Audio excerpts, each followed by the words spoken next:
মুসলমানরা যে আল্লাহর কাছে কি জবাব দিবে এরা চিন্তা করলে অবাক হয়ে যেতে হয়। আজকে দেখেন সারা পৃথিবীতে মুসলমানদের উপরে কি নির্যাতনটা চলছে। এই প্যালেস্টাইনে গাজায় অবস্থাটা দেখেন, সিরিয়ায় অবস্থাটা দেখেন, আমাদের বাংলাদেশ অবস্থা দেখেন, চীনে দেখেন, সারা পৃথিবীতে মুসলমানদের যে দুরবস্থা। তো এটার জন্য আল্লাহ কি বলছেন? আল্লাহ বলছেন যে তোমরা শক্তি সঞ্চয় করো। এখন মুসলমানদের যতটা দেশ আছে, এই দেশে যতগুলি সম্পদ আছে, এগুলি নিয়ে তারা যদি সম্মিলিতভাবে শক্তি সঞ্চয় করে, তারা যদি পৃথিবীর অমুসলিমদের বিরুদ্ধে তারা দাঁড়ায়, তাই মুসলমানদের সাথে কি অমুসলিমরা পারবে? কোশ্চিন কারণ না, কারণ সম্পদ তো মুসলমানদের হাতে বেশি।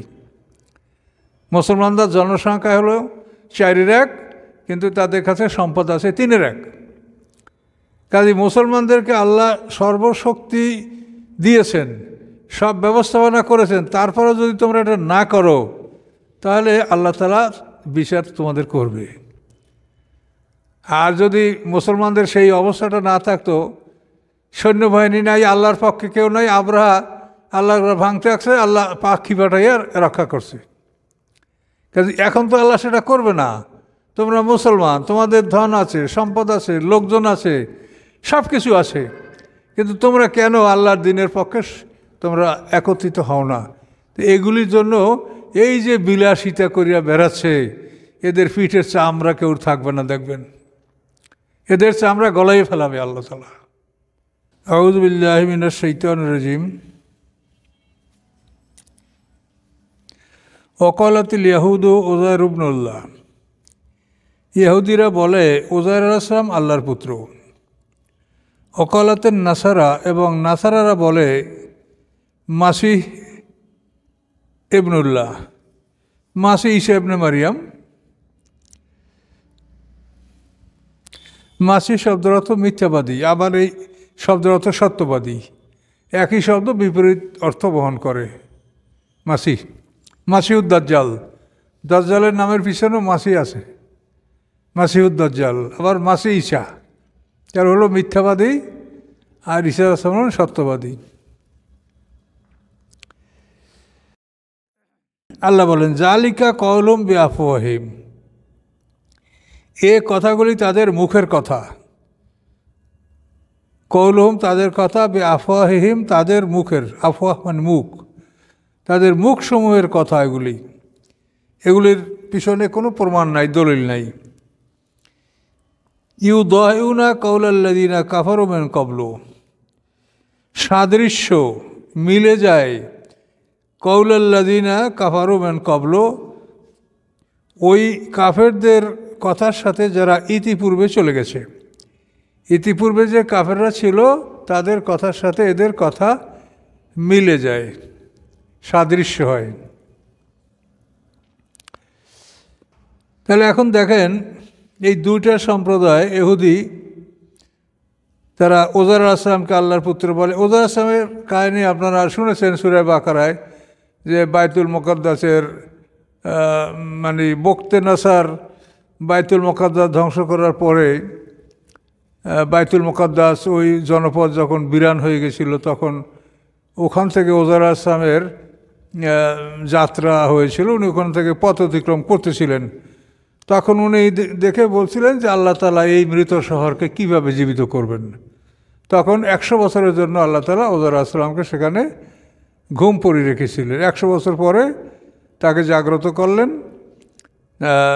এবং জিজ্ঞাসা করলেন কাম লাবেস্তা, তুমি কতটুকু সময় ঘুমিয়েছিল? তিনি বললেন লাবিস্তু ইয়াওমান আও বা'দ ইয়াওম, আমি একদিন অথবা একদিনের কিছু অংশ আমি ঘুমিয়েছি। আল্লাহ বললেন বাল লাবিস্তা মিয়াত আম, না বরং তুমি এখানে অবস্থান করেছ 1000 বছর। অনজুরিল্লাহ শরাবিকা তামিকা লাম ইয়াতাসান্না, এবং দেখো যে তোমার খাদ্য এবং পানি, ওনার সাথে যে পানি ছিল, পানীয় এবং খাদ্য, আঙ্গুর খেজুর, লাম ইয়াতাসান্না, এগুলি নষ্ট হয় নাই। তাসান্না মানে বাসি হওয়া, পুরাতন হওয়া। এই যে আপনার হামায় মাসুন পড়েন না, যে গন্ধ, দুর্গন্ধময় কাদা, ওই ওই মাসনুন আর এই সান্না এর মূল ধাতু একই, লামিয়াতা সান্না, এটা বাসি হয় নাই, মানে স্টাল বাসি হওয়া, এটা বাসি হয় নাই, ওইভাবেই ঠিক আছে, 100 বছরে তার খাদ্য পানি ঠিক আছে। অঞ্জুরিল্লা হেমারেকা, তুমি তোমার গাধার দিকে তাকাও, হলে না জালাকা আয়াতান, এবং তোমাকে আমি একটা নিদর্শন করে রাখবো আমি মানুষের জন্য। এরপর বললেন অঞ্জুরের রেজামে, গাদার হাড্ডিগুলি দেখো, কাইফা নুন সিজুহা সুম্মা নাকসুহা লাহমা, যে গাদার হাড্ডিগুলি কীভাবে আমি জোড়া দিচ্ছি, এগুলি আমি মানে যেগুলো সংযোগগুলি আমি ঠিক করছি, করে তারপর হাড্ডির স্কেলেটনটা ওর হয়ে গেল, তারপর আমি কি করলাম, সুম্মা নাকসুহা লাহমা, তারপর আমি তার উপরে গোশত পরিয়ে দিলাম। তো ওজার আসলামকে আল্লাহ তাআলা প্রথম তার মানে জীবিত করছে, চক্ষু দুইটাকে প্রথম চালু করেছেন।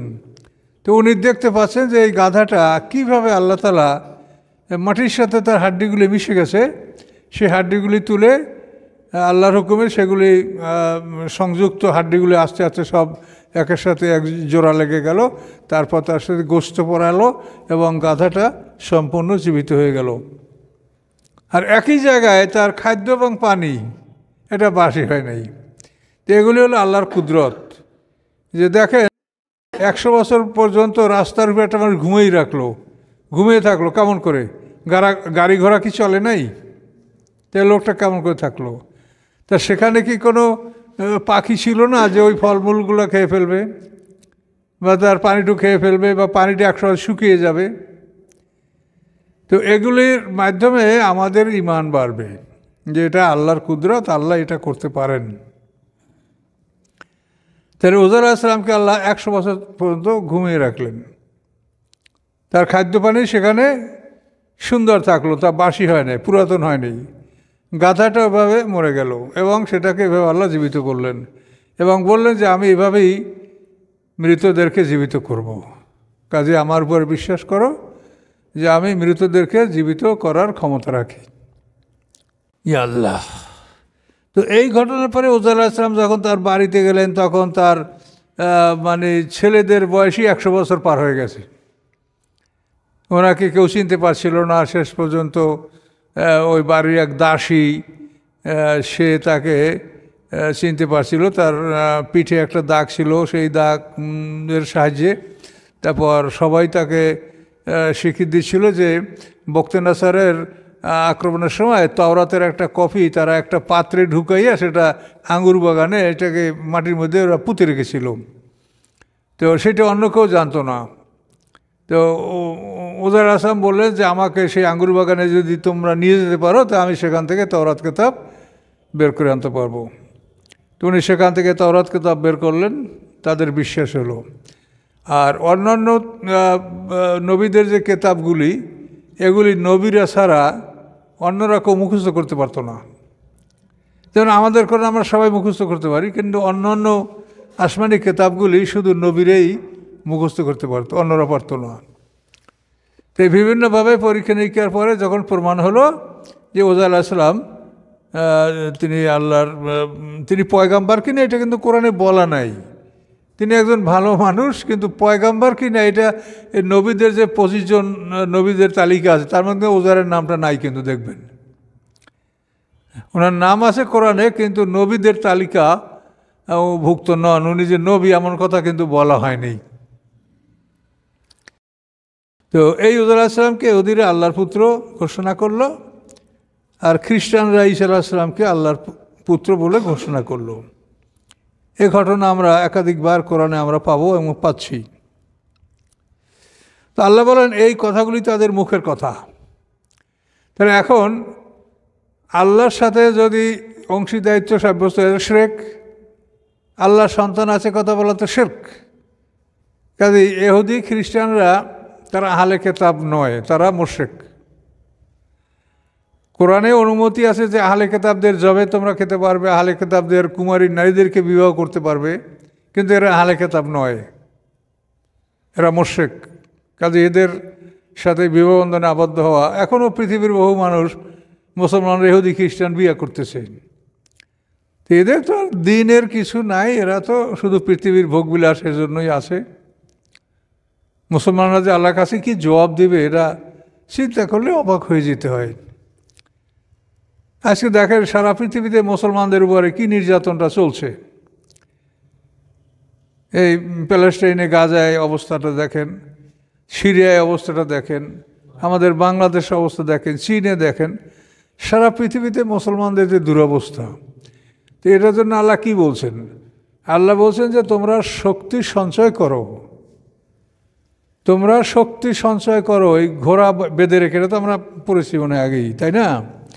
তাহলে এখন দেখেন আল্লাহ যে কোরআনে আদেশ দিয়েছেন, ওয়াকাতিলহুম হাত্তা লা তাকুনা ফিতনা ওয়া ইয়াকুনা দ্বীনু কুল্লু লিল্লাহ, এই সূরার মধ্যে আপনি পাবেন যে তাদের মধ্যে লড়াই করো ফিতনা না থাকা পর্যন্ত। ফিতনা মানে শাস্তি, পারজিকিউশন বা প্রোজিলাইটাইজেশন। তো এই ফিতনা মানে একজন মুসলমানকে কেউ কষ্ট দিতে না পারে। তোমরা এভাবে সারা পৃথিবীতে আল্লাহর দিন প্রতিষ্ঠা করো এবং সমাজ থেকে ফিতনা দূরীভূত করো। তো এগুলো হচ্ছে ফিতনা। এই যে পৃথিবীতে মারামারি, কাটাকাটি, নির্যাতন, নির্বাসন, এক্সাইলমেন্ট, এগুলো সব ফিতনা। এই ফিতনা দূরীভূত না হওয়া পর্যন্ত আল্লাহ লড়াই চালিয়ে যেতে বলেছেন। মোমেন হওয়ার জন্য না, আল্লাহ বলে না যে মোমেন না হওয়া পর্যন্ত লড়াই করো। হাদিসে দেখবেন যে আছে মোমেন না হওয়া পর্যন্ত লড়াই করো, কিন্তু আল্লাহ কোরআনে বলছে না, মোমেন হওয়া না হওয়া সেটা তার ইখতিয়ার, এটা জবরদস্তি নাই, কিন্তু দিন তোমাকে প্রতিষ্ঠা করতে হবে। এখন মুসলমানদের যতটা দেশ আছে, এই দেশে যতগুলি সম্পদ আছে, এগুলি নিয়ে তারা যদি সম্মিলিতভাবে শক্তি সঞ্চয় করে, তারা যদি পৃথিবীর অমুসলিমদের বিরুদ্ধে তারা দাঁড়ায়, তাই মুসলমানদের সাথে কি অমুসলিমরা পারবে? কোশ্চিন কারণ না, কারণ সম্পদ তো মুসলমানদের হাতে বেশি। মুসলমানদের জনসংখ্যা হলো 4-1, কিন্তু তাদের কাছে সম্পদ আছে 3-1। কাজে মুসলমানদেরকে আল্লাহ সর্বশক্তি দিয়েছেন, সব ব্যবস্থাপনা করেছেন, তারপরেও যদি তোমরা এটা না করো তাহলে আল্লাহ তাআলা বিচার তোমাদের করবে। আর যদি মুসলমানদের সেই অবস্থাটা না থাকতো, সৈন্যবাহিনী নাই, আল্লাহর পক্ষে কেউ নাই, আবরাহা আল্লাহর ভাঙতে আসছে, আল্লাহ পাখি পাঠাইয়া রক্ষা করছে। কাজে এখন তো আল্লাহ সেটা করবে না। তোমরা মুসলমান, তোমাদের ধন আছে, সম্পদ আছে, লোকজন আছে, সব কিছু আছে, কিন্তু তোমরা কেন আল্লাহর দিনের পক্ষে তোমরা একত্রিত হও না? তো এগুলির জন্য এই যে বিলাসিতা করিয়া বেড়াচ্ছে, এদের পিঠের চামড়া কেউ থাকবে না, দেখবেন এদের চামড়া গলাইয়ে ফেলাবে আল্লাহ তাআলা। আজকে সারা বিশ্বে মুসলমানরা কিভাবে শিশু, নারী, আপনি মনে করেন আপনার হঠাৎ করে আপনাকে যদি বাড়িঘর ভাঙিয়ে চুরি, আপনি কোথায় যাবেন, কি করবেন, কোথায় পালাবার জায়গা? একটা মানুষ হেঁটে চললে কত দূর যাইতে পারে, রাস্তা নাই, ঘাট নাই, সব বোমা মারিয়ে বিধ্বস্ত করে দেওয়া হয়েছে। তাদের দুঃখ কষ্ট চিন্তা করতে পারছেন? তা আমরা যদি মুসলমান হইতাম, তা আমরা তাদের এই কষ্ট দেখে তারপর আমরা বিলাসিতে আনন্দময় জীবন এটা আমরা যাপন করতে পারতাম না। কাজে আসলে আমরা মুসলমান না, আমাদের শুধু আছে লেবাস, আমাদের লেবাস, এছাড়া আমাদের কিচ্ছু নাই। দেখবেন পরকালে কঠিন শাস্তির সম্মুখীন হতে হবে, কোনো সন্দেহ নাই। তো কিচ্ছু করার নাই, তবু আমরা বলে যাচ্ছি কথাগুলি যে এই অবস্থাটা কিন্তু হচ্ছে। আর এই পৃথিবীতে মুসলমানদের সবচাইতে বড় শত্রু হলো 2টা জাতি, এটা কোরআনে বলা আছে, ইন্না আসাদ্দান্নাসে আদাওয়াতা লিল্লাযিনা আমানুল ইয়াহুদা ওয়াল্লাযিনা আশরাকু। মুসলমানদের কঠিন শত্রু, মুসলমানদের কঠিন দুশমন হলো ইহুদি এবং মুশরিক। একেবারে সূরা 7ম পারার শেষের দিকে আয়াতটা আছে, আপনারা পড়ে আসছেন। এখন এই ইহুদি এবং মুশরিক মুসলমানদের শত্রু, কিন্তু মুসলমানরা যদি ঐক্যবদ্ধ হতো এবং তাদের সম্পদ যদি তারা কাজে লাগাতো, 250 তলা বিল্ডিং করায় কি আছে উপকারিতা? একতলায় থাকা যায় না, তুমি 250 তলায় দিয়ে কী করবা? এটা তো অযথা, এটা তো আল্লাহ বলেছেন যে তোমরা এমন এমন বাড়িঘর করো মনে হয় যেন তোমরা অনন্তকাল থাকবে। তাত্তাখিজুনা মাসানিয়া লাআল্লাকুম তাখলুদুন, হ্যাঁ, আতাবনুনা বিকুল্লি রিইন আয়াতান তা'বাসুন। প্রত্যেকটা উঁচু উঁচু স্থানে তোমরা সৌধ নির্মাণ করছো খেলাধুলা করার জন্য, তামাশা করার জন্য। ওইখানে সব শয়তানেরা একত্রিত হয়, তারপর ওইখান থেকে তাদের যাত্রা শুরু হয়। খেলাধুলার কেন্দ্র এটা। এগুলো তো সবই কোরআনে আল্লাহ বলেছেন। কিন্তু কি আমরা করব বলেন? কোরআন শোনার মানুষ নাই, কোরআনের পক্ষে কথা বলার মানুষ নাই। কোরআনের কথা আলেমরা শুনলে মনে হয় তাদের গায়ে আগুন ধরাই দিচ্ছে, সহ্যই করতে পারে না। কি করবেন? অথচ তারাই আমাদের ইমাম, তাদের পিছিয়ে আমরা নামাজ পড়ি। কি করব আমরা? কোথায় যাই? এই জন্যই 50,000 বছরের সমান একটা দিন, সেদিন বিচার হবে। তা আপনারা কম বেশি যাই হন, যে কটা মানুষ এই কোরআনকে উপলব্ধি করেন, এবং সম্ভব হলে আপনার যারা অন্তত আপনার অনুগত বা আপনার বন্ধুসুলভ, তাদের কাছে এই কথাগুলো আপনারা বলবেন, কথাগুলো পৌঁছে দেবেন। এটা দায়িত্ব সবাই।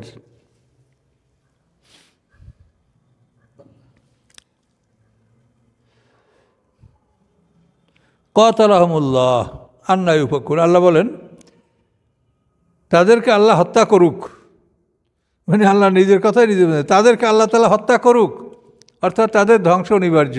এটা বদদোয়া। কাতালাহুমুল্লাহ, আল্লাহ তাদেরকে ধ্বংস করুক। আন্না ইউফাকুন, কীভাবে তারা বিপরীত দিকে পরিচালিত হচ্ছে, কিভাবে তারা উল্টা দিকে চলছে। ইত্তাখাযু আহবারহুম রুহবানাহুম আরবাবা মিন দুনিল্লাহ, গ্রহণ করেছে তারা তাদের আহবার মানে ইহুদিদের আলেম, ইহুদিদের আলেমকে হেব্রুন এর বহু বচন হলো আহবার। গ্রহণ করেছে ইহুদিগণ তাদের আলেমদেরকে, রুহবানাহুম এবং খ্রিস্টানরা তাদের আলেমদেরকে আরবাবা রব, আলেমদেরকে রব বানিয়ে নিয়েছে। মিন দুনিল্লাহ, আল্লাহর পরিবর্তে। আর রব বানিয়েছে কাকে? আল মাসিহ ইবনে মারিয়াম, মারিয়াম তো মাসিকেও তারা রব বানিয়েছে। ওমা উমিরু ইল্লা লিয়াবুদুল্লাহ, অথচ তাদেরকে আদেশ দেওয়া হয় না এই ব্যতীত যে তারা লিয়াবুদু ইলাহুম ওয়াহিদা, যে এক আল্লাহর ইবাদত করবে, এছাড়া তাদেরকে আর কিছু আদেশ দেওয়া হয়নি। তো তারা আলেমদেরকে রব বানাচ্ছে। আমরাও তো তাই। যদি আপনি আলেমদেরকে পীরের মুরিদ যারা দরবারপন্থী মুসলমান, তাদেরকে বলেন যে আল্লাহর কয়টা বসে, কেন আমাদের হুজুরে কোরআন পড়ে নাই? আমাদের হুজুর তো কোরআন পড়ে, কাজে আপনি বললে আমরা শুনবো কেন? আমাদের হুজুরও তো কোরআন পড়ে, সে তো এটা বলে না, কাজে হুজুর যেটা বলছে ওইটি আমরা মানব। তো এই হলো আল্লাহকে বাদ দিয়া আলেমদেরকে রব বানানো। আমাদের দেশে সম্পূর্ণ পীরের এলাকা। এক হাদিস সাহেব আমাকে বলে যে পীর সাহেব যদি আমাকে একটা বলদ গরু দিয়ে বলে যে এইটা গাই গরু তুমি বিক্রি করো, তা আমি বাজারে নিয়ে ওটাকে বলবো যে এটা গাই, এটা বলদ, তা আমি বলবো না। হ্যাঁ, আমার সাথে বসে হাদিস সাহেব, প্রভাবশালী ব্যক্তি, পীর সাহেবের দরবারের বড় খাদেম। এই হলো অবস্থা। তো এইটা কোরআনে আল্লাহ কি বলছে?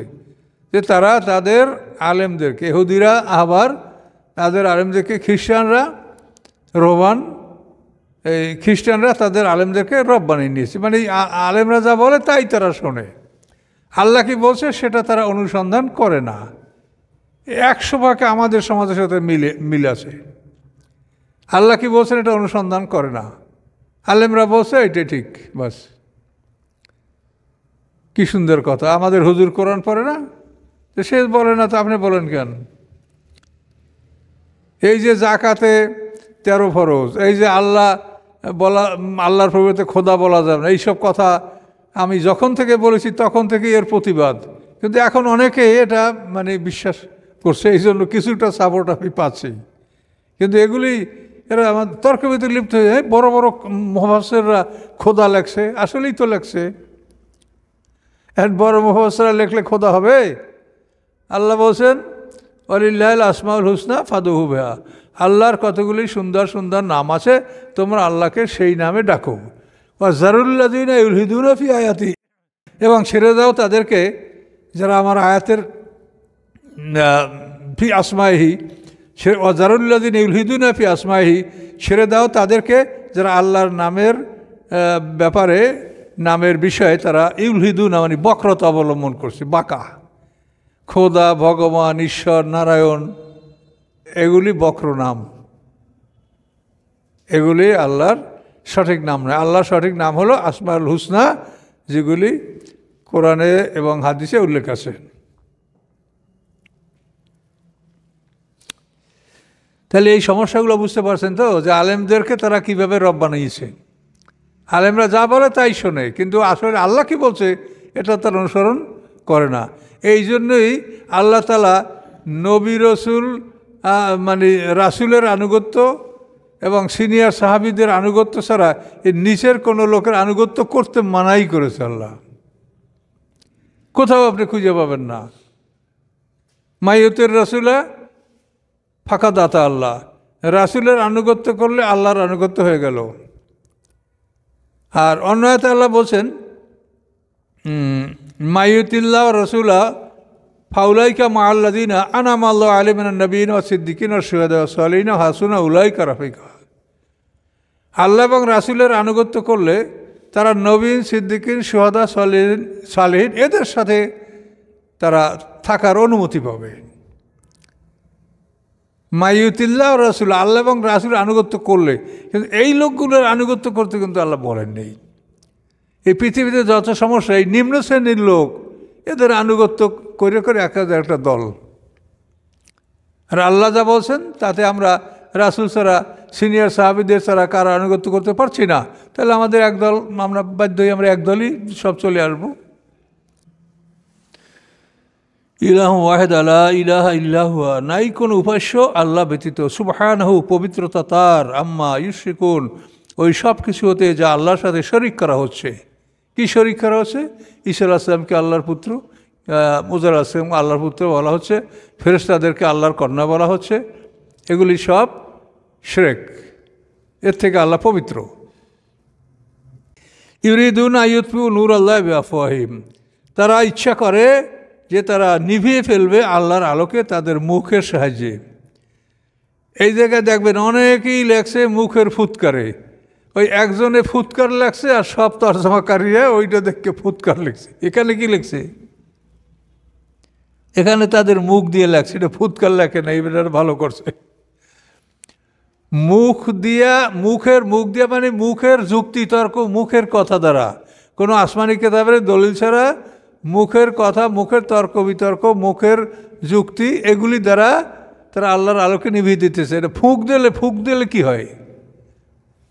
যুক্তি তর্ক দিয়ে কথা বললে একটা জিনিসের একটাকে খণ্ডন করা যায় বা প্রতিষ্ঠা করা যায়, তো ফুঁক দিলে তো কিছু হয় না। মুখের ফুৎকারে আফওয়াহুন মানে ফাহুন মানে মুখের বহু বচন আফওয়া, এই আফওয়া মানে ফুৎকার নাম। ওয়াব আল্লাহ ইল্লা ইউতিম্মা নূরাহু, আর আল্লাহ অস্বীকার করেন আর কিছু ইহা ছাড়া যে তিনি তার আলোকে পূর্ণতা দান করবেন। ইয়াবা মানে অস্বীকার করা, ওয়াব আল্লাহ এবং অস্বীকার করেন আল্লাহ তাআলা ইল্লা ব্যতীত আন, যে তিনি ইউতিম্মু নূরাহু, তিনি পরিপূর্ণতা দান করবেন তার আলোকে। এই আলো মানে কোরআন, এই আলোকে পরিপূর্ণতা দান করবেন, এটা ছাড়া আল্লাহ অন্য কিছু অস্বীকার করেন। ওয়ালাউ কারিহাল কাফিরুন, যদিও কাফেররা এটা অস্বীকার করে। হুয়াল্লাযী আরসালা রাসূলাহু বিল হুদা ওয়া দীনিল হক, তিনি সেই আল্লাহ যিনি পাঠিয়েছেন তার রাসূলকে পথ নির্দেশ সহকারে, বেল হুদা পথ নির্দেশ অর্থাৎ আল কোরআন, এটা সিরাতাল মুস্তাকিম, বেল হুদা, এই হুদা, সিরাতাল মুস্তাকিম, দিন, এগুলো একই অর্থ বহন করে। রাসূলকে পাঠিয়েছেন পথ নির্দেশ সহ ও দীনুল হককে, এবং প্রকৃত সত্য বিধান নিয়া। এই বিধান সত্য বিধান, এই বিধানের মধ্যে কোনো কারচুপি নেই, মিথ্যা নেই। কেন পাঠাইছেন? লিইয়ুযহিরাহু আলাদ দীনি কুল্লিহি, যে তিনি যেন জয়যুক্ত করতে পারেন আল্লাহর দিনকে, আলাদ দীনি কুল্লিহি, সকল বিধানের উপরে, সকল বিধানের উপরে যেন রাসূল আল্লাহর দিনকে প্রতিষ্ঠিত করতে পারেন, জয়যুক্ত, লিইয়ুযহিরা মানে জয়যুক্ত করতে পারেন সকল বিধানের উপরে। এই উদ্দেশ্যে হেদায়েত নিয়ে রাসূলকে পাঠানো হয়েছে, যিনি সকল প্রচলিত আইনের উপরে আল্লাহর আইনকে বিজয়ী করবেন। এটা হলো রাসূলদের কাজ, আর রাসূলদের পরে এটা আমাদের কাজ। ওয়ালাউ কারিহাল মুশরিকুন, যদিও মুশরিকরা এটা অপছন্দ করে। তাহলে এখানে যুদ্ধ, জেহাদ, পরিশ্রম সব কিছু কিন্তু এই দিনকে, আল্লাহর আইনকে প্রতিষ্ঠা করার জন্য। যুদ্ধ করে আপনি কাউকে মুসলমান বানাবেন, এটা কিন্তু আল্লাহ বলেননি। মুসলমান হওয়া এটা তার ইচ্ছার উপরে, লা ইকরাহা ফিদ-দীন, একথা ঠিকই আছে যে দিনের ব্যাপারে কোনো জোর জবরদস্তি নাই। ইয়া আইয়ুহাল্লাযীনা আমানু, হে ঈমানদারগণ, ইন্না কাসীরাম মিনাল আহবারে, নিশ্চয়ই অনেক, কাসীর মানে অনেক, আহবার মানে ইহুদি আলেম, অনেক ইহুদি আলেম, আর রহবান এবং অনেক খ্রিস্টান আলেম, লা ইয়াকুলুনা আমওয়ালান নাসি বিল বাতিল, অবশ্যই তারা খায় মানুষের সম্পদ অন্যায়ভাবে, ওয়া ইয়াসুদ্দুনা আন সাবিলিল্লাহ, এবং বাধা দেয় তারা মানুষদেরকে আল্লাহর পথ হতে, রাস্তা হতে। আল্লাযীনা ইয়াকনুজুনা যাহাব ওয়াল ফিদ্দা, যারা জমা করে স্বর্ণ এবং চাঁদি, ওয়ালা ইউনফিকুনা, এবং ও ব্যয় করে না, ফি সাবিলিল্লাহ, আল্লাহর রাস্তায়, ফাবাশশিরহুম বিআযাবিন আলীম, সুসংবাদ দিন তাদেরকে বেদনাদায়ক শাস্তির। তো এখানে ইহুদি এবং খ্রিস্টান আলেমদেরকে বলা হয়েছে, কিন্তু তাফসীরকাররা বলেছেন যে ইহুদি খ্রিস্টানদের আলেম এবং মুসলমানদের পীর দরবেশ। কোরআন যেমন অতীত, তেমন বর্তমান, তেমন ভবিষ্যৎ, সর্বকালের জন্য কোরআনের কথা। তো ওদেরকে যে অপরাধের জন্য দোষী সাব্যস্ত করছে, আমরাও ওই অপরাধ আমাদের মধ্যে পাওয়া গেলে আমরা ওই দোষে দোষী।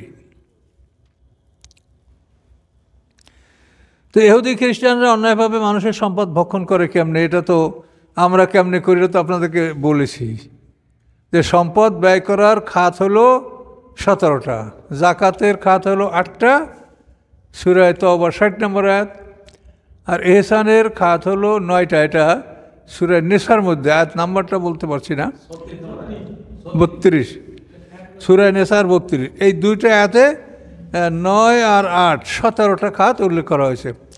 এইখানে আপনাকে দান করতে, সম্পদের মালিক আল্লাহ, আপনি খাওয়া পড়া আপনার যারা প্রয়োজন খাবেন, ভক্ষণ করবেন, আর সবের জন্য ব্যয় করবেন এই 17টা খাতে। এখন এই আলেমরা তো 17টা খাতের মধ্যে নাই, এরা এতিম না মিসকিন না মুসাফির, কোনটায় আছে এরা বলেন? এরা কোনোটাই নেই এই খাতের মধ্যে। এই খাতে তারা না থাকার পরেও মানুষের দানগুলি সব এরা গ্রহণ করতেছে। এইটা হলো অন্যায়ভাবে খাওয়া।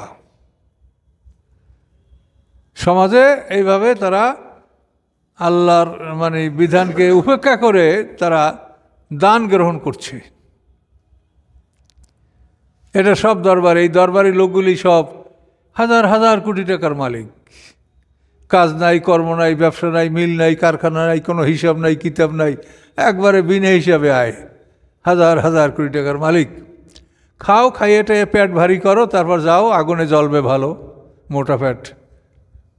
কি আল্লাহ বলছেন কোরআনে যে ওরা পেটের মধ্যে আগুন ঢুকাইতেছে, আগুন।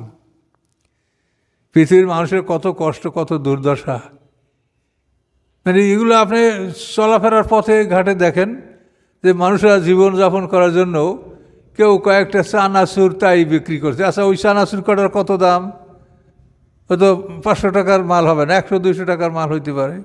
এই বেশি এসে কী লাভ করবে? একটা লোকে এই কয়টা মাছ, এই কয়টা মাছ, এই কয়টা মাছ, এই মাছগুলো সব মিলিয়ে হয়তো 300-400 টাকা দাম হইতে পারে। এই মাছটা সে কিনেছে, তারপর বেচবে, তো কত টাকার লাভ হবে এবং কিভাবে তার সংসারটা চলবে? এগুলো তো আপনার হৃদয়ে এগুলো আসা উচিত যে সমাজের অবস্থাটা কী চলছে, মানুষ কিভাবে তার জীবনযাপন করার জন্য চেষ্টা করছে। সে এই মাল কিনে বেচবে, তারপর সব বিক্রি হবে কিনা, আর বিক্রি হলে তার কয় টাকার লাভ হবে, কিভাবে সে চলবে? তো যে এই যে মানুষের দুরবস্থা, এটার কারণ হলো যে আমরা আজকে পেপারে দেখলাম যে মানে এই যে ইয়েটা আমাদের বাংলাদেশ ব্যাংক, তার যে গভর্নর, তার বাৎসরিক চিকিৎসা ব্যয় হলো $500 কোটি। দেখছেন আজকের ব্যাপারে $500 কোটি চিকিৎসা ব্যয়। একটা প্ল্যান প্রজেক্ট, এই প্ল্যান পাস করতেই 100-200 কোটি টাকা চলে যাচ্ছে। কি প্ল্যানটা পাস করতে, কি আপনার তো ইঞ্জিনিয়ার, কয় টাকা লাগে প্ল্যান পাস করতে? সেখানে শত কোটি টাকা। তো এই যে জনগণের সম্পদ, জাতীয় সম্পদকে এভাবে ধ্বংস করা হচ্ছে, তো এই জন্য আল্লাহ তাআলার কাছে সবাইকে এর জবাবদিহিতা করতে হবে। কীভাবে মানুষের জীবন কষ্টের মাধ্যমে চলছে, অথচ আমরা সমাজের এদিকে আমাদের কোনো নজর নাই। তাহলে ইহুদি খ্রিস্টানদের বিষয়টা বুঝতে পারছেন। আমাদের পীর দরবেশরাও একইভাবে এমনভাবে সম্পদ ভক্ষণ করছে যে তারা কখনোই বলে না যে বাবা এটা আমাকে দিও না, তোমার এলাকার গরিবকে দাও, তোমার পিতামাতা আত্মীয়স্বজনের জন্য ব্যয় করো, যেটা আল্লাহ কোরআনে বলেছেন। তুমি তোমার এলাকার গরিবদের জন্য এটা দান করো। তুমি কোন সমাজে কোন গ্রামে বাস করো, কটা সে গ্রামে ফকির আছে, তোমরা সবাই মিলে তাদের সাহায্য সহযোগিতা করো, তাদেরকে তোমরা ভালো করার চেষ্টা করো, এভাবে তোমরা করো। এটা তো আমরা বলছি না, আমরা শুধু কোটি কোটি টাকার মালিক আরও দেন, আল্লাহ রাস্তায় দিতেই থাকেন। তো এইভাবে আল্লাহ এগুলা বলছেন যে তারা অন্যায়ভাবে মানুষের সম্পদ ভক্ষণ করে, মানুষকে আল্লাহর পথ থেকে ফিরায়। কই ফিরায়? তারা বলে বাবারা আসেন আল্লাহর পথে, আসেন আল্লাহর দিনের পথে। হ্যাঁ, তাহলে তাদেরকে ফিরে এলো কীভাবে? যে তারা এমন একটা ধারণা তাদের মধ্যে সৃষ্টি করে দিয়েছে যে পীর সাহেবকে আমরা টাকা পয়সা দিলে ওনারা তো নিজেরাই বলে পীর সাহেবের জাহাজে, পীর সাহেবের রেলগাড়িতে আমরা ভেসতে চলে যাব, পীর সাহেব নিয়ে যাবে। তো এই ধরনের একটা বিশ্বাস সৃষ্টি হওয়ার কারণে তারা দিন থেকে মানে ফিরে গেল। মানে আল্লাহর দিন সম্পর্কে যে চিন্তা ভাবনা, সিরাতাল মুস্তাকিম, রাস্তায় চলতে হবে, রাস্তাটা ভালো আছে না ভাঙ্গাচুরা আছে, রাস্তাটা মেরামত করতে হবে, রাস্তা সবার চলার যোগ্য করতে হবে, এই যে একটা সিরাতাল মুস্তাকিম আল্লাহর রাস্তার ব্যাপারে চিন্তাভাবনা করা, এই চিন্তা থেকে তারা মানে মুক্তি, চিন্তাই নেই, পীর সাহেব আমাদেরকে ভেস্তে নিয়ে যাবে। এবং এই ধারণাটা তারা তাদের লোকজন, তাদের যারা দরবারের শুভাকাঙ্ক্ষী, এদের মাধ্যমে একটা চক্র, এভাবে পীর সাহেব নিজে না বললেও তাদের এরকম একটা চক্র আছে, তারা শিখায় পীর সাহেবের বাড়ি গেলে খালি হাতে যাইতে হবে না, টাকা পয়সা হুজুরকে দিতে হবে। এটা পীর সাহেব না বললেও তার যারা মানে মুরিদান যারা আছে, এদের একটা চক্র আছে, তারা এইটা প্রশিক্ষণ দেয়। খালি হাতে পীরের দরবারে যাওয়াই যাবে না, কিছু না কিছু নিয়েই যেতে হবে। কথা বলতে পারছেন? এখন মনে যে কথা আসছে এটা বলা তো ঠিক না, তোমরা টেপ করবা না, করবা না। এক লোক পীর সাহেবের বাড়ি যাবে, তার নেওয়ার মতো কিছু নাই। তো যাওয়ার পথে একটা কুমড়া ক্ষেত পাইছে, মিষ্টি কুমড়ার ক্ষেত, এর একটা কুমড়া সিরিয়া, এইটা পীর সাহেবের জন্য নিয়ে রওনা করছে। আমাদের অঞ্চলের ঘটনা। এই তো মানে পীরের বাড়ি খালি যাওয়া যাবে না, এখন পরের খাদ্য কুমড়া চুরি করে নিয়ে পীরের বাড়ি যাইতে হইতেছে। তো এই তো আমাদের শিক্ষা, এটা আমরা শিখেছি। কাজে এই জন্য এটা থেকে সতর্ক হতে হবে যে তারা এখানে দেখেন আয়াতটা আপনি ভালো করে বোঝেন। এরা আহবার রোহবান অন্যায়ভাবে মানুষের সম্পদ ভঙ্গন করে, মানুষকে ফিরিয়ে রাখে। এটা আমরা বুঝলাম যে কীভাবে ফিরায়, মানে দিনের পথের কোনো চিন্তা মানুষের মধ্যে থাকে না। এরপরেই আল্লাহ দিন এখনো যাহা বল ফেরদাতা, তো এই সম্পদ তারা জমা করার পরে এই সম্পদের তারা জাকাতও দেয় না। পীর সাহেবরা জাকাত দিলে তো জাকাতের স্তূপ হয়ে যেত, জাকাত দেয় না। এটা আমি আপনাদেরকে বোধহয় ঘটনা শুনেছি যে আমি একদিন এক মাহফিলে যাওয়ার পরে সেখানের সকালবেলায় আমরা থানা লেভেল অফিসার যারা ছিল তারা সবাই আমরা হাঁটতে বের হয়েছি, সোনালী ব্যাংকের ম্যানেজারও ছিল। তো উনি কথায় কথায় বললেন, আমাদের এলাকার খুব নাম করা পীর, নাম বললে আপনারা এখানে বসে চিনে ফেলবেন তাকে। তো বলে যে পীর সাহেব জাকাত দেয় না। তা আমি বললাম যে আপনার কাছে তার কী প্রমাণ আছে যে জাকাত দেয় না, আপনি কী করে এটা বললেন? তখন উনি বললেন যে ওনার অ্যাকাউন্ট আছে আমার ব্যাংকে, সোনালী ব্যাংকের উনি ম্যানেজার, যে আমি কয়েক বছর পর্যন্ত আমি এই ব্যাংকের ম্যানেজার, ওনার অ্যাকাউন্টে আছে, উনি যে জাকাত দেয় প্রতি বছর একবার আমার কাছ থেকে হিসাব নেবে যে আমার এই অ্যাকাউন্টে কত টাকা আছে। জাকাত দিলে তো তিলে তিলে হিসাব করে দিতে হবে আপনার কত ক্যাশ কাইন্ড কী আছে সব কিছু। তাহলে উনি হিসাব নেয় না। তাহলে যখন উনি হিসাব নেয় না তো উনি জাকাত দেয় না, এটা শিওর। আর আসলেই তাই, এদের জাকাত হইলে তারা তো মানে এটা বিরাট একটা ব্যাপার হইতো, সবারই তো হাজার হাজার কোটি টাকার মালিক সবাই, জাকাত দেয় না। সেই জন্য এই জাকাতের এই কাঞ্জ, যে সম্পদ জাকাত দেওয়া হয় না সেই সম্পদকে বলা হয় কাঞ্জ, স্তূপ। আর জাকাত দেওয়া সম্পদকে কাঞ্জ বলা না, সেটা মাল। মাল আর কাঞ্জ, কাঞ্জ মানে হলো স্তূপ করার সম্পদ, মানে জাকাত না দেওয়া সম্পদকে কাঞ্জ বলা হয়েছে। দুটোই মাল। আর জাকাত দেওয়ার পরে যেটা অবশিষ্ট থাকে সেটা তো বাকিয়াতুস সলেহাত, অবশিষ্ট মাল। তো এইভাবে সমাজে খারাপ আচরণগুলো আমরা আলেমরা করছি। তো এখানে আল্লাহ কি বললেন যে তারা অন্যায়ভাবে মানুষের সম্পদ ভক্ষণ করে, মানুষকে আল্লাহর পথ থেকে ফিরিয়ে রাখে। আর যারা সোনা চাঁদি জমা করে রাখে, ওয়ালা ইউনফিকুনহা ফি সাবিলিল্লাহ, এবং তারা ব্যয় করে না আল্লাহর পথে, ফাবাশশিরহুম বিআযাবিন আলীম, হে রাসূল সুসংবাদ দিন তাদেরকে বেদনাদায়ক শাস্তির। শাস্তিটা কীরকম হবে তা আল্লাহ বলছেন, ইয়াউমা ইউহমা আলাইহা ফি নারে জাহান্নাম, যেদিন এই সোনা চাঁদিগুলি জাহান্নামের আগুনে গলানো হবে, গরম উত্তপ্ত করা হবে। ইউহমা, যেদিন সেই সোনা চাঁদিগুলি জাহান্নামের আগুনে উত্তপ্ত করা হবে।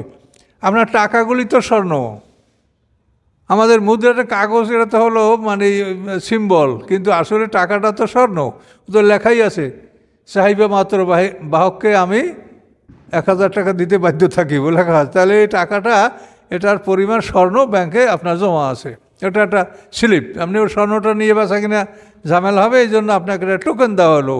টাকাটা হলো একটা টোকেন, ওটা তো টাকা না, টাকাটা আপনার স্টেট ব্যাংকে আছে স্বর্ণটা, এই জন্য এগুলো স্বর্ণ। এই স্বর্ণগুলি সেদিন আগুনে পোড়াইয়া গরম করে দাগ দিবে। কোথায় দেখেন, ইয়াউমা ইউহমা আলাইহা ফি নারে জাহান্নাম, যেদিন এই সম্পদগুলি জাহান্নামের আগুনে উত্তপ্ত করা হবে, গরম করা।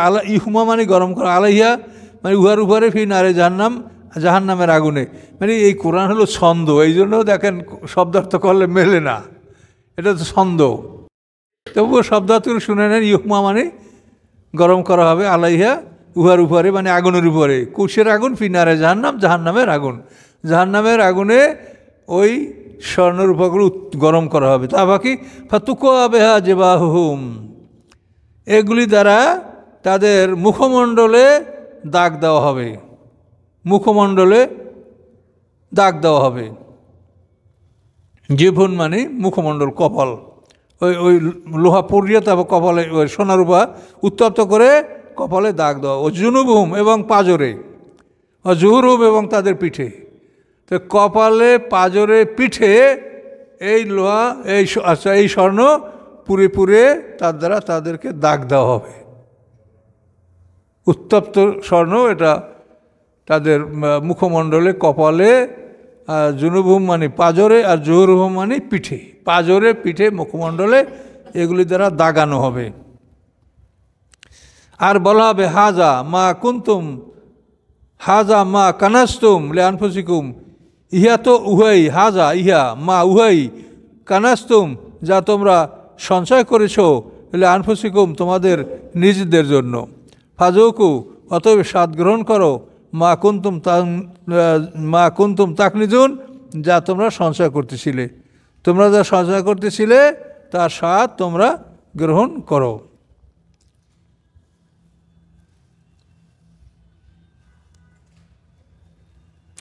ইন্না ইদ্দাতা শুর ইনদাল্লাহি ইসনা আশারা শাহরা, নিশ্চয়ই মাসের গণনা, ইদ্দা মানে সুমার, গণনা, মাসের পরিমাণ, ইনদাল্লাহি আল্লাহর নিকট, ইসনা আশারা শাহরা 12 মাস।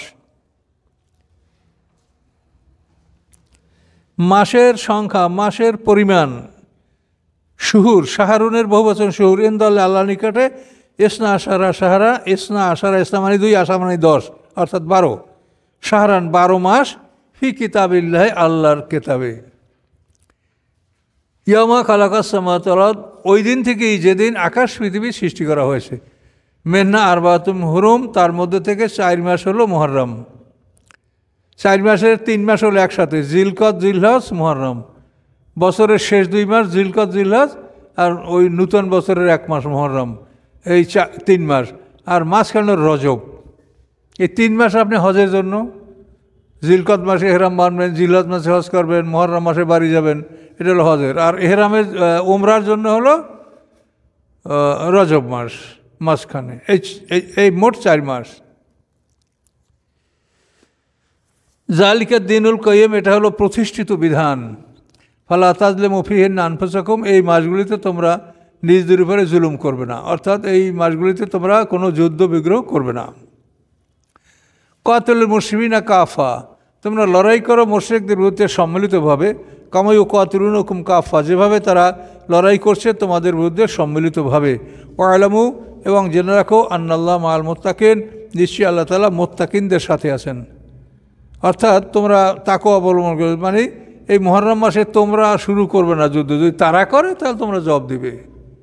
মুহররম মাসে হেরেমে তারা শুরু করলে তোমরা তার জবাব দিবে, কিন্তু তোমরা এই সমস্ত জায়গায় বসে অ্যাগ্রেসিভ অ্যাটাক তোমরা করবে না, তোমরা ডিফেন্সিভ অ্যাটাক করতে পারবে যদি তারা আক্রমণ করে। তাহলে ইন্নামা নাসিউ জিয়াদাতুন ফিল কুফর, নিশ্চয়ই ভুলিয়ে দেওয়া, জিয়াদাতুন ফিল কুফরে, ইয়া কুফরিকে বাড়ায়, মানে ভুলিয়ে দেওয়া মানে আগে পিছে করে দেওয়া। এইটা মুহররম, এটা আমরা নিজের মতো করে এটাকে আমরা হালাল করে নিলাম, আর একটা হালাল মাসকে আমরা হালাল করলাম নিজেদের সুবিধা অনুযায়ী। তো এই সময় মুহররম, অনেক কাফেলা লুটতাজ করার মতো অনেক কাফেলা আছে, তো আমরা এইটাকে হালাল করে এই মাসটাকে, তো আমরা এই লুটতারাজগুলো করে নিই, আবার অন্য একটা মাস আমরা মুহররম করে দেব, মানে নিজেদের ইচ্ছে মতো ওরা এটা করতো। তো আল্লাহ বলেন এভাবে হটিয়ে দেওয়া, জিয়াদাতুন ফিল কুফরে, এটা কুফরিকে বর্ধন করে। ইউদাল্লু বিহাল্লাযিনা কাফারু, এর দ্বারা ইউদাল্লু মানে পথভ্রষ্ট করা হয়, ইহা দ্বারা কাফেরদেরকে পথভ্রষ্ট করা হয়। ইউহাল্লুনা আম্মা, তারা এক বছর এই মুহররম মাসকে হালাল মনে করে, ওই হারিমুনু আম্মা, এবং আর এক বছর তারা উহাকে হারাম মনে করে। কেন এটা করে? কেন? লেই অতিউ মানে পূরণ করার জন্য, ইদ্দাতা সংখ্যা, মা হারামাল্লাহ, যা আল্লাহ হারাম করেছেন, মানে সংখ্যাটা পূরণ করে। তো এই হারামটাকে হালাল করে আর হালালটাকে হারাম করে, এভাবে। ইদ্দাতা মাহারাল্লাহ ফায়ুহিল্লু, তারা কি করে? ফায়ুহিল্লু মাহারামাল্লাহ, তারা হালাল করে, বৈধ করে ওই মাস যা আল্লাহ হারাম করেছেন। তো আল্লাহ বলেন জুইয়িনা লাহুম সু আমালিহিম, শোভন করা হয়েছে তাদের জন্য তাদের এই নিকৃষ্ট কাজগুলি। আল্লাহু লা ইয়াহদিল কওমাল কাফিরিন, আল্লাহ তাআলা কাফের সম্প্রদায়কে পথ প্রদর্শন করেন না। রুকুটা একটু বড় রুকু, তাই না? আর একবার একটু তর্জমাটা হালকা হালকা ধরেন। আউযু বিল্লাহি মিনাশ শাইতানির রাজিম। ওয়াকালাতিল ইয়াহুদু, ইয়াহুদিরা বলে ওজাইর ইবনুল্লাহ, ওজাইর আসলাম আল্লাহর সন্তান। ওয়াকালাতের নাসারারা বলে আল মাসিহুবনুল্লাহ, মানে মাসি ঈসা আলাইহিস সালাম আল্লাহর পুত্র। জালিকা কওলুহুম বিআফওয়াহিম, এগুলি তাদের কথা তাদের মুখের সাহায্যে। ইউদাহিউনা কওলাল্লাযিনা কাফারু মিন ক্বাবলু, এগুলি পূর্ববর্তী কাফেরদের কথার সাথে মিলে যায়। কাতালাহুমুল্লাহ, আল্লাহ তাদেরকে ধ্বংস করুন। আন্না ইউফাকুন, কীভাবে তারা বিপথে পরিচালিত হচ্ছে। ইত্তাখাযু আহবারাম রুহবানাম আরবাবা, তারা গ্রহণ করছে তাদের আলেমদেরকে, মানে ইহুদিরা তাদের আলেমদেরকে, ও রুহবানাহুম, এবং খ্রিস্টানরা তাদের আলেমদেরকে আরবাবা রব, মিন দুনিল্লাহ, আল্লাহর পরিবর্তে। অল মাসিহ ইবনে মারিয়াম, এর সাথে মাসিহ ইবনে মারিয়ামকেও তারা রব বানিয়ে নিয়েছে। ওমা উমিরু ইল্লা লিয়াবুদু ইলাহা ওয়াহিদা, তাদেরকে আদেশ দেওয়া হয় না ইহা ব্যতীত যে তারা এক আল্লাহর ইবাদত করবে। লা ইলাহা ইল্লাহু, তিনি ছাড়া কোনো ইলাহা নাই, সুবহানাহু, তার পবিত্রতা, আম্মা ইউশরিকুন, ওই সব কিছুর থেকে যা তার সাথে শরিক করা হয়। ইউরিদুনা ইউতফিউ নূরাল্লাহি বিআফওয়াহিম, তারা চায় যে আল্লাহর আলোকে তারা মুখের সাহায্যে নিভিয়ে ফেলবে। ওয়াবাল্লাহু ইল্লা ইউতিম্মা নূরাহু, এবং অস্বীকার করেন আল্লাহ তাআলা অন্য সব কিছু যে ইহা ব্যতীত যে তিনি পরিপূর্ণ করবেন তার আলোকে। ওয়ালাউ কারিহাল কাফিরুন, যদিও কাফেররা তা অপছন্দ করে। হুয়াল্লাযী আরসালা রাসূলাহু বিল হুদা ওয়া দীনিল হক, তিনি সেই আল্লাহ যিনি পাঠিয়েছেন তার রাসূলকে হেদায়েত সহ এবং সত্য আইন সহ, দুইটা জিনিস, একটা হলো হেদায়েত আর একটা হলো আইন। হেদায়েতটা আপনারা বোঝেন যে সব ভালো কাজের আদেশ করা, এগুলো হেদায়েত। আর এই ভালো কাজের আদেশ দেওয়ার পরে যারা হেদায়েতকে মানে এগুলো অমান্য করবে তাদের জন্য তাদেরকে মানে বিচারের আওতায় আনা হবে।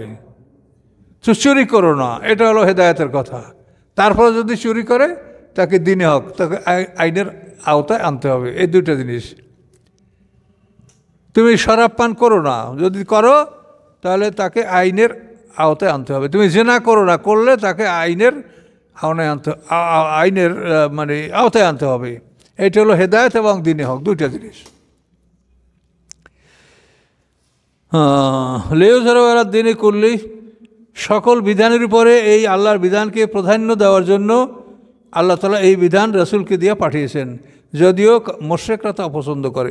ইয়া আইয়ুহাল্লাযীনা আমানু, হে ঈমানদারগণ, ইন্না কাসীরা মিনাল আহবারি ওয়ার রুহবানি লা ইয়াকুলুনা আমওয়ালান নাস বিল বাতিল, হে ঈমানদারগণ, অনেক ইহুদি আলেমগণ, খ্রিস্টান আলেমগণ অবশ্যই ভক্ষণ করে মানুষের সম্পদ অন্যায়ভাবে। এই সাথে মুসলমানদেরও পীর দরবেশের অনেকে। ওই আসুদ্দুন আন সাবিলিল্লাহ, এবং তারা বাধা দেয় আল্লাহর রাস্তা হতে। আল্লাযীনা ইয়াকনিজুনা যাহাব ওয়াল ফিদ্দা, এবং যারা জমা করে স্বর্ণ এবং চাঁদি, সোনা চাঁদি, এবং ওয়ালা ইউনফিকুনা ফি সাবিলিল্লাহ, আল্লাহর পথে তা ব্যয় করে না। ফাবাশশিরহুম বিআযাবিন আলিম, তাদেরকে সুসংবাদ দেওয়া হোক, আপনি সুসংবাদ দিন হে রাসূল, বেদনাদায়ক শাস্তির। ইয়াওমা ইউহমা আলাইহি ফি নারি জাহান্নাম, যেদিন এই সোনা রূপা জাহান্নামের আগুনে উত্তপ্ত করা হবে। অথবা ফাতুকুয়া বা জিবাহুম, অথবা দাগ দেওয়া হবে উহার সাহায্যে তাদের কপালে, জুনুবুম তাদের পাজরে, জুহুরুম তাদের পিঠে, এবং বলা হবে হাযা মা কানাসতুম মিন আনফুসিকুম, ইহা উহাই যা তোমরা জমা করেছো তোমাদের নিজদের জন্য।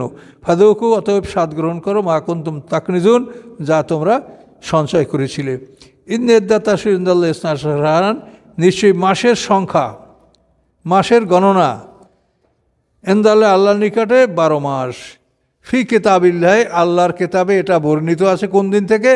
ইয়াউমা খালাকাস সামাওয়াতি ওয়াল আরদ, যেদিন তিনি আকাশ পৃথিবী সৃষ্টি করেছেন সেই দিন থেকেই এই 12 মাস এটা নির্ধারিত।